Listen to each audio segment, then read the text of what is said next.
And we're rolling. Any questions? Zachary? So I remember I remember we had a call last night about like the master set, and I remember you told me something about the 3D, the projectile motion, but I forget the specifics. Can you go over that again? So it's a parallel problem. I don't remember the exact numbers, but even if I had them, I'd do something different. So we have an object being projected horizontally, and we know how far over it's going to go. So basically, it's going to go here, and we know the time, right?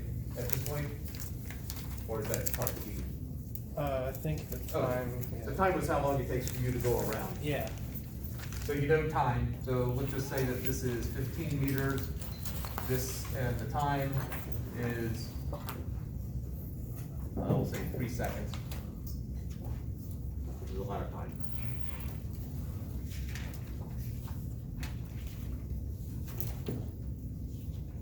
And we know this height right here, which I'll just make 20 meters just so it doesn't hit the ground.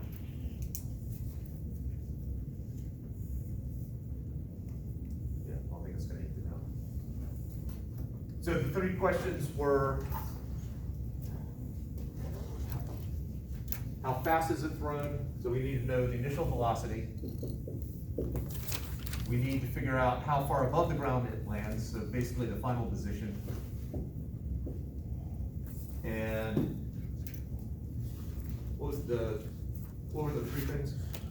Oh, I got it on my phone. I'm pretty sure. Courses, physics, course content, coursework for master set, and the PDF. 3G, if it was, or no, 3. What is the velocity of the ball Okay, when it is caught? final velocity was the other one that I now remember. So this is in essence is the problem we're working with. Obviously on the master set the numbers are different. Projectile motion problem, so we break it up into 2 horizontal and vertical. I'm going to establish a convention of I hat and J hat, like so many other times. And then just for the actual flourish, indicating it's a right angle there.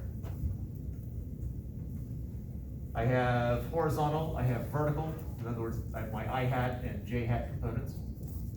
I've got my 6 quantities: displacement, initial velocity, final velocity, acceleration, and time.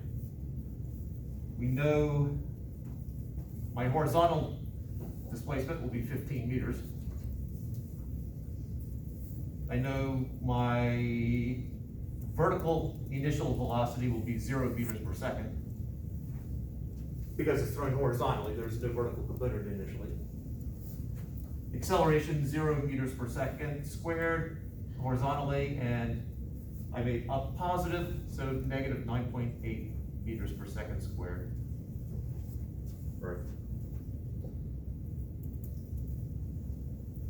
And then time, 3 seconds.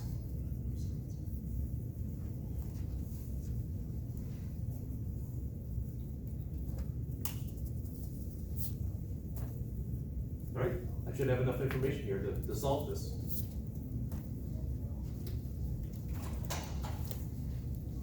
Well, in the first initial velocity, I've got the horizontal information right here. I know that it's going to go 15 meters in 3 seconds. There's no acceleration horizontally, and so plugging into delta S equals VIT plus 1/2 AT squared, we get 15 is equal to VI times 3 plus 0.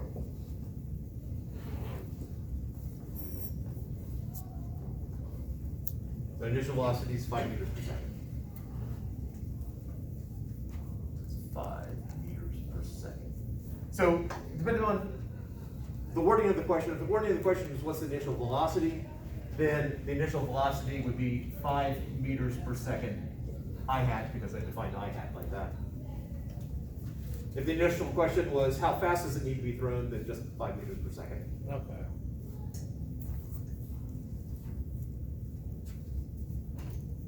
Because it is a two-dimensional problem, we can't just get away for vectors with just a plus or minus. We have to give some sense of which positive direction is it.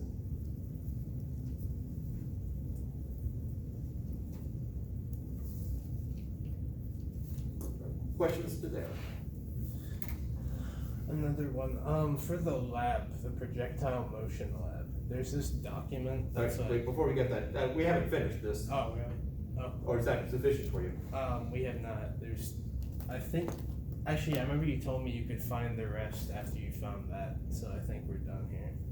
Oh, okay. Yeah. All right. So what was anyone else have a question on this before we? Can you do the other two? Oh, okay. So the other question was, how far from the ground is it caught? How high above the floor would the ball be caught? Okay. And what is the velocity of the ball when it's caught? All right. So the question is asking, what is that distance right there? It's vertical. What in essence I'm going to do is I'm going to solve for the displacement and then just think through, or do the simple math, figuring out how high above the floor it is. What I'm going to solve is this distance here, how far it's going to fall, and then I know that the distance above the floor has got to be 20 minus whatever this is.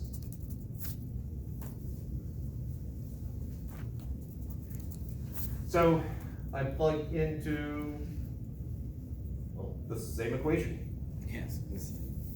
So, except this time when I plug in, I'm plugging in vertical quantities, not the horizontal quantities. So whenever you plug into these equations, just remember, you plug in the same type. You're plugging in the horizontal or you're plugging in the vertical. If you're doing both, I hope you know what you're doing. I mean, it can be done that way, but it's a lot more complicated in my opinion.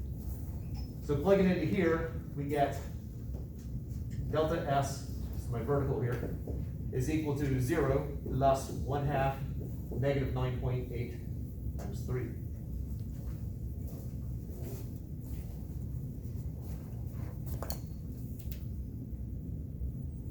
Which is 14.4.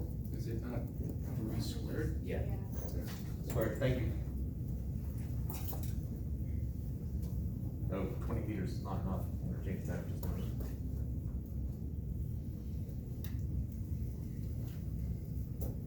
So just shy of 45, so 43, 42.8? I think it's 44.1. 44.1, too far. Units? Meters. Wait, So, Does that mean J hat or? well, we haven't finished the problem yet. so that negative, does that mean that, because why is it negative? What is that? The negative is telling us, because we're figuring out what is the displacement from this point right here. Yeah. We plugged in the vertical, I said up was positive, and so that means it ends up below where it started. Oh, okay. This 20 right here, let's make it 120 just so that it's a simple enough correction and it's not going into the floor.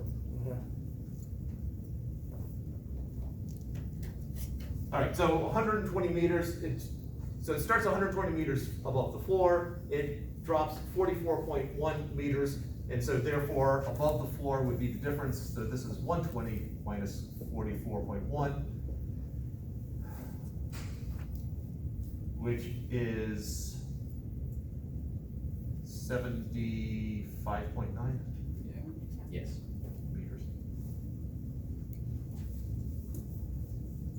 Now, the question, I believe, was how far above the floor, and so 75.9 meters is sufficient, Okay. because it's built into the problem, we're above the floor. This is a very tall room. It's a massive room. And a very tall person too, because they're catching it on the other side.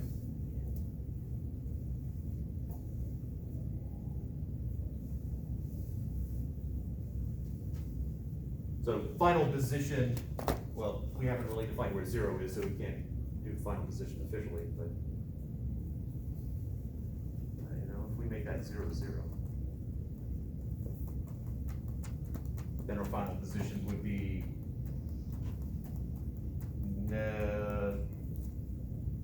15 meters I hat minus 44.1 meters J hat. If I say it starts at the origin. But the answer to the question is 75.9 meters. And the last one is, what is the velocity when it is caught? I'm pretty sure it's velocity, not speed. So there is a direction involved. Well, I know the horizontal component, even though I haven't written it here. What is the horizontal component? 0. 5 meters per second. Yes.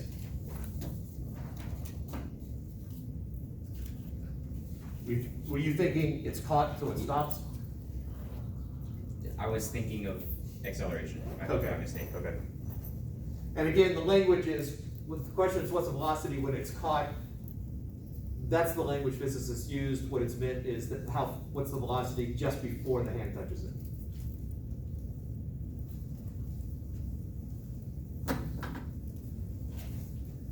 Usually physicists are really retentive about the language that they use. However, that's a case where they're more relaxed. So, I have 2 more questions. One of them is still on this. So, with that coordinate thing that you had up there, we talked about this and I also forgot.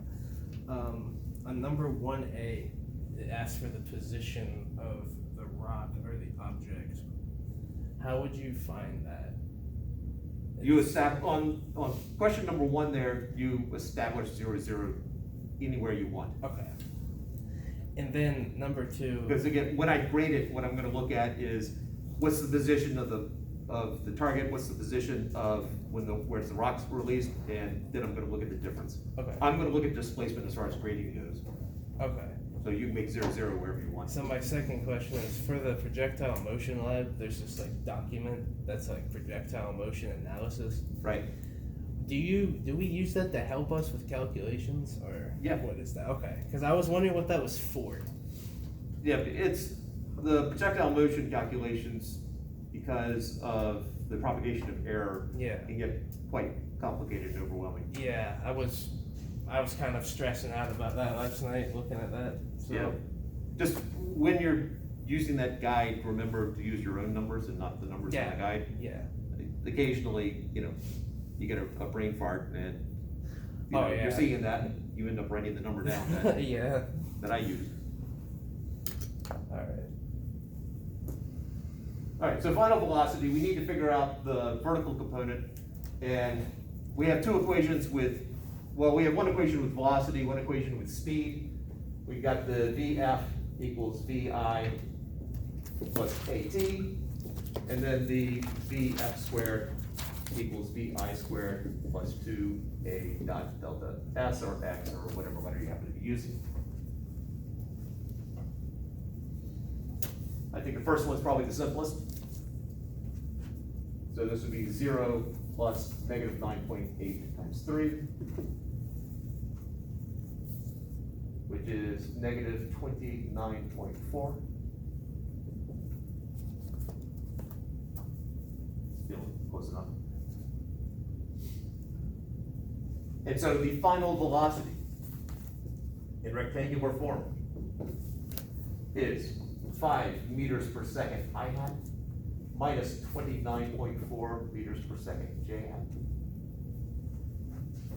Now, if you defined, for example, J hat to be positive downwards, then this would be plus, and a couple other signs would change.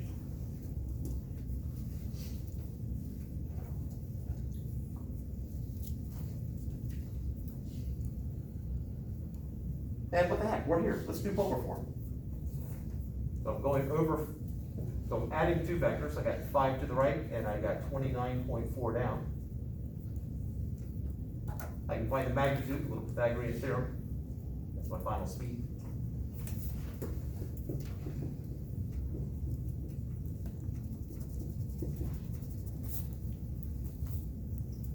Which is probably somewhere around 30. It's 29.82. And then the angle. We know the hypotenuse now, but traditionally, this 29.82, I assume, is rounded off. Yes. So if we use sine or cosine, we'll be using the hypotenuse, which is a rounded off number. And yeah, the 29.4, well, actually, it's not rounded off. So tangent gets you a slightly more accurate answer. So theta would be the arctan of opposite over adjacent, which is 81.3 degrees. I don't know. Somebody's about to tell me. Oh, sorry.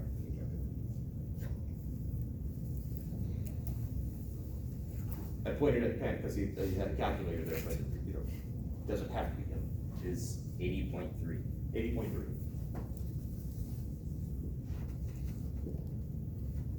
Degrees. So in polar form, this would be 29.82 meters per second, comma, negative 80.3 degrees. Because given my coordinate system, it's going down towards the fourth quadrant. Or add 360 if negative angles bring up traumas from your childhood.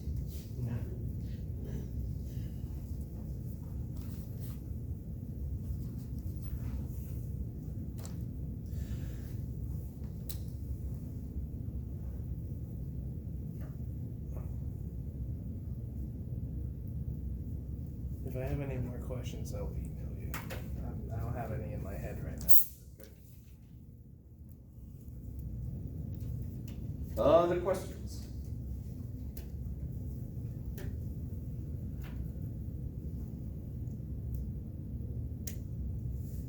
On this or anything else?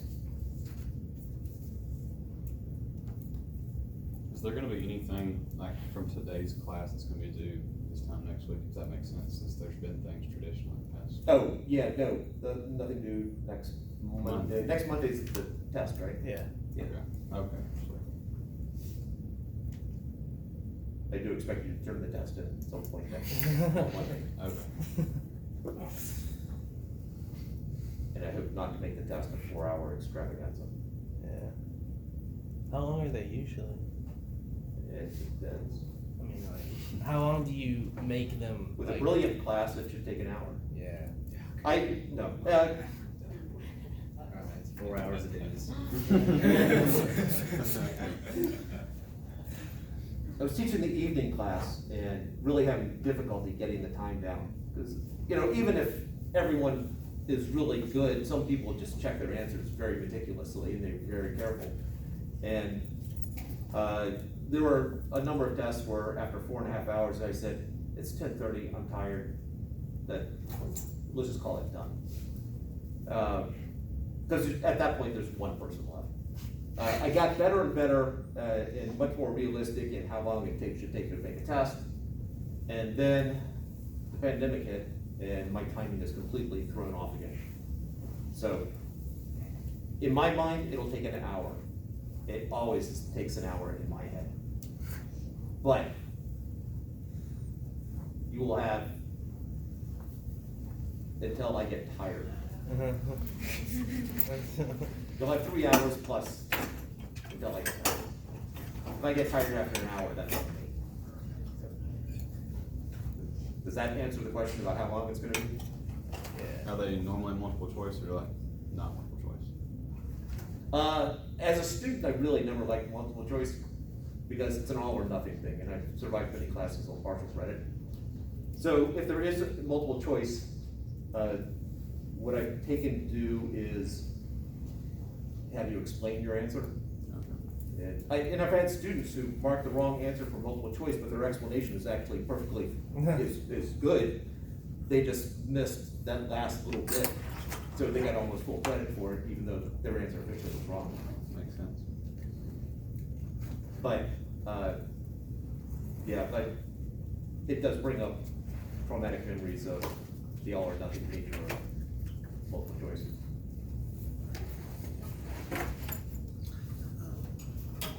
I see what you mean. I kind of like multiple Like it- choice.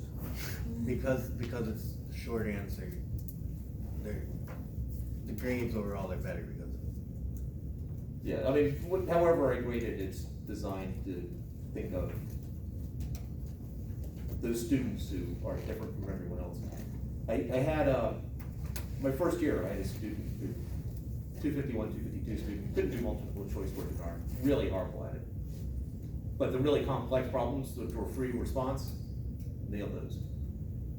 And so, the system I have for grading is to, he did not deserve as low a grade as he did the first way I graded it, because he had difficulty with multiple choice. So, but I've gotten more and more away from it as I go. How long would it take you to do the test? See, I know what I mean when I'm writing it, so, you know, the interpretation, I look at it and go, oh, that's this problem. So it takes me 20 minutes, but I know what the problems are, and, you know, it's not like I have to read it and interpret it, because I think, all right, now what is he saying here? No, Oh, that's. you're taking the test today. What? That's, You're taking the test today. Yeah, we're not. do you want it? No. Actually, I don't have it, but I was asking. No, the test next Monday, Oh, next week. on chapters 2 through 4.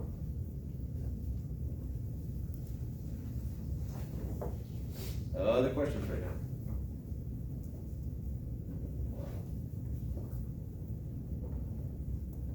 All right. So let's talk about some other stuff.